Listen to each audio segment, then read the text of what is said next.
Maintenant, si on regarde au niveau de la stratégie et positionnement de gestionnaire dans ce contexte de plus forte volatilité, c'est important de rappeler que nos gestionnaires investissent dans des perspectives de long terme, ajustent constamment leur portefeuille, recherchent à investir dans des titres de qualité qui sont capables de faire face à différents environnements économiques. Donc, ce n'est pas parce qu'il y a davantage de volatilité que les gestionnaires vont trancher davantage. Ça représente des opportunités qu'ils vont analyser.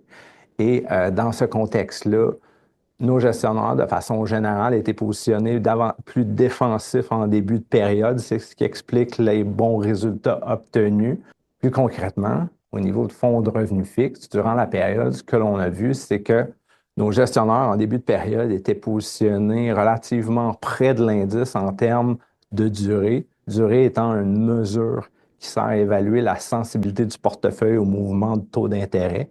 Et donc, tout au long de cette période, ils ont ajusté la durée, la sensibilité du portefeuille aux perspectives économiques. En début de période, ils ont haussé la durée lorsque l'activité économique semblait plus robuste et que les investisseurs demandaient davantage pour détenir les obligations, alors qu'avec les tensions tarifaires qui sont survenues assez rapidement, les investisseurs recherchaient le refuge et donc étaient prêts à obtenir un taux d'intérêt plus faible pour détenir ces obligations-là. Dans ce contexte, les gestionnaires ont diminué leur durée ou est-ce que pour eux, il semblait que cette baisse était trop importante.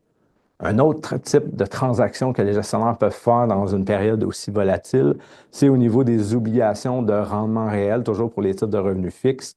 Les obligations de rendement réel, c'est des obligations qui donnent un certain taux de rendement plus l'inflation pour un rendement total au niveau des obligations. Un des gestionnaires d'obligations canadiennes en début de période détenait une position importante dans ces obligations de rendement réel du gouvernement du Canada parce que son évaluation était que l'inflation attendue par les investisseurs était trop faible.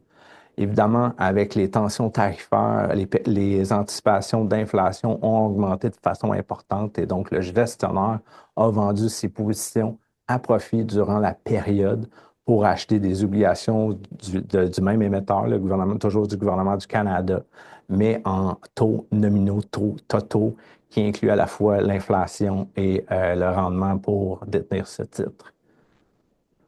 Au niveau des actions maintenant, on a eu peu de transactions de la part des gestionnaires durant la période. Les gestionnaires étaient placés déjà d'une façon plus défensive, moins exposés au niveau de notre fonction mondiale de dividendes au marché américain, davantage dans les secteurs plus défensifs de façon générale. Et donc, ce positionnement explique la performance relative que je vous ai parlé tout à l'heure. Et donc, dans le contexte de volatilité, bien, les gestionnaires ont fait certaines transactions d'ajustement où est-ce que, par exemple, avec les tensions tarifaires qui sont devenues plus importantes qu'anticipées, au niveau du marché canadien, un gestionnaire a vendu sa position dans la compagnie Gildan, le producteur de chandail, qui est affecté davantage par les tarifs et a acheté en contrepartie une compagnie qui s'appelle Empire, qui est une compagnie d'alimentation qui est plus axée sur la consommation locale, moins sensible aux tarifs. Donc, c'est ce genre de transaction qu'on a vu. D'autres exemples sur le marché américain, le gestionnaire d'actions américaines a augmenté sa position dans la compagnie Nike. Nike, qui est une compagnie de vêtements qui, évidemment, sera soumise aux tarifs parce qu'il y a une partie de sa production qui est faite dans d'autres pays qui est visée par les tarifs.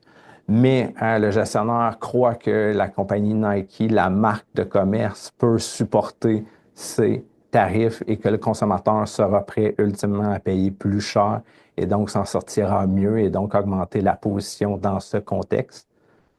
Finalement, au niveau des portefeuilles, bien évidemment, pour nous, on croit que cette solution est une solution avantageuse pour vous parce que ça vous permet d'avoir un portefeuille diversifié et de naviguer dans ces périodes de volatilité où est-ce que l'allocation est effectuée dans une perspective de long terme pour optimiser le rendement par rapport à la volatilité, au risque.